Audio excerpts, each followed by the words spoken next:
স্বামী একটা বলল, আপনি একটা বললেন, কথা রিপিট চলছে চলছে চলছে চলছে।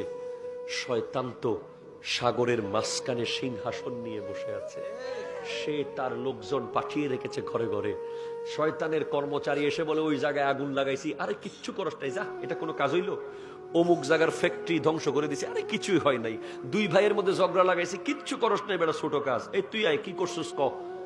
অমুক জায়গায় স্বামী আর স্ত্রীকে আলাদা করে দিয়েছি। শয়তান তখন বলে, আয়, তুই আমার বুকের মধ্যে আয়, তুই একটা কাজের মতো কাজ করছস। এজন্য সব সময় যখন স্বামী স্ত্রীর ঝগড়া হয়, সেখানে শয়তান আপনার মাথার মধ্যে যুক্তি এনে দেবে বারবার। আপনার স্বামীর বিরুদ্ধে আপনাকে বহু লজিক মাথায় এনে দেবে, আপনাকে অহংকারী বানিয়ে তুলবে, আপনার কথার মধ্যে স্পিড চলে আসবে। এমনি আপনি এত কথা বলতে পারেন না, কিন্তু স্বামীর সাথে ঝগড়া হলে দেখবেন আপনার কথার মধ্যে